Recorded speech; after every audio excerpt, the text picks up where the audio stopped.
весь мир вел борьбу с коронавирусной инфекцией. Продолжается эта борьба. Вот мы знаем и о опасностях распространения омикрона, нового штамма.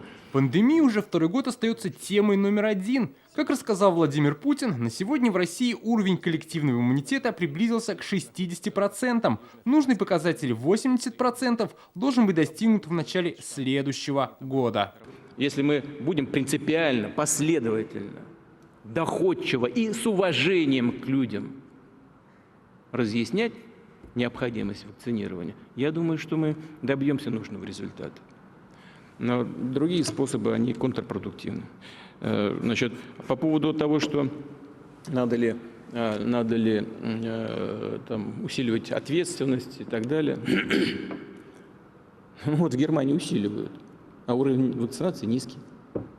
Ну и чего толку? Владимир Путин оценил принятые в регионах меры по борьбе с инфекцией. Введенные ограничения себя оправдали. Разная эпидемиологическая ситуация складывалась из-за огромности территорий наших в регионах. Повторяю, так же, как в любом большом деле, наверное, что-то и где-то можно было делать поточнее, поэнергичнее. Но в целом руководители регионов проявили себя в высшей степени ответственно. Не боялись брать на себя сложных решений. Со своей стороны правительство, федеральный центр всегда оказывал поддержку тем регионам, которые проводили нужные решения. Журналисты спрашивали, как пандемия повлияла на экономику. Президент ответил: Россия оказалась более мобилизованной и готовой к шоку, чем другие страны. Наш валовой продукт вырастет более чем на 4%. Хорошие очень показатели в стройке, рекордные показатели, 90 миллионов квадратных метров. Впервые такой результат достигнут в новейшей истории России.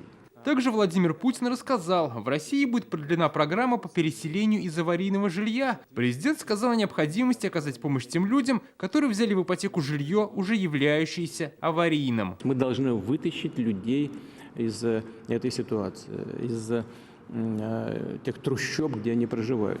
Продолжая жилищную тему, поступил вопрос из Татарстана. Будет ли федеральная помощь многодетным семьям, которые получили участки для строительства жилья? Зачастую в этих местах нет инфраструктуры. В Татарстане это Сакуры, Каймары и Подсолнухи в Тукаевском районе. Армия многодетных – это огромная часть общества. Мы о них рассказываем, о них постоянно пишем, они эти проблемы поднимают, практически каждый день. Они говорят о том, что вы выделяете участки, государство дает, но, к сожалению, не развивается. Да, я понимаю. Вот эти 500 миллиардов, которые выделили сейчас на развитие инфраструктуры, плюс еще 460 в рамках национальных проектов, плюс еще из ФНБ. Вот их нужно так настроить, чтобы они не просто так деньги осваивали, а чтобы решали комплексные задачи, в том числе и поддержки многодетных семей. Также Владимир Путин упомянул столицу республики, отметив, что скоростная трасса Москва-Казань – один из приоритетных проектов в стране. Отвечая на вопрос, какой город вы выбрали бы для жизни, кроме Москвы и Санкт-Петербурга. Я подумал о Петербурге прежде всего, как о моем родном городе. У нас на юге очень хорошо развивается. Краснодар, посмотрите, как развивается. Прибрежная зона, как развивается. Крым. Вот мы сейчас,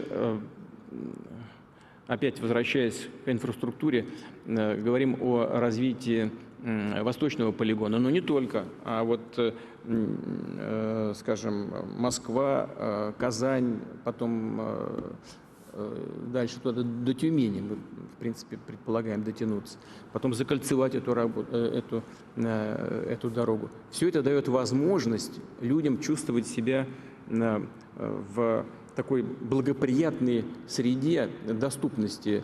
Будущий год в России объявлен годом народного искусства и нематериального культурного наследия народов страны. Отвечая на вопрос из Мариэл, Владимир Путин отметил, для нашей страны это имеет большое значение. Мариэл и другие республики, близлежащие расположенные, они уникальны по-своему. Всегда возникает желание все это поддержать. Вы знаете, я для себя пометил, и вот то, что можно будет сделать дополнительно, мы постараемся сделать.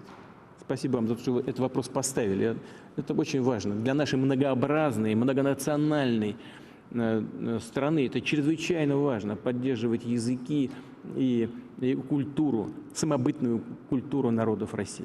В Традиционно на пресс-конференции были и забавные вопросы. Так один юрист подал иск на Деда Мороза за то, что тот не выполняет его желания. Владимир Путин готов стать адвокатом новогоднего волшебника. И напомнить истцу, что Дед Мороз исполняет желания и дарит подарки только хорошим девочкам и мальчикам. Пусть он проанализирует свое поведение и, может быть, найдет то, что мешает Деду Морозу его одаривать к новогодним праздникам. Это будет основная линия защиты. Как подытожил Владимир Путин, оптимизм и счастье в 2022 году ему может придать работа и реализация намеченных планов страны. Дмитрий Аринин, ТНВ, Москва. Закажи рекламу на ТНВ. Телефон в Казани 5 705 100.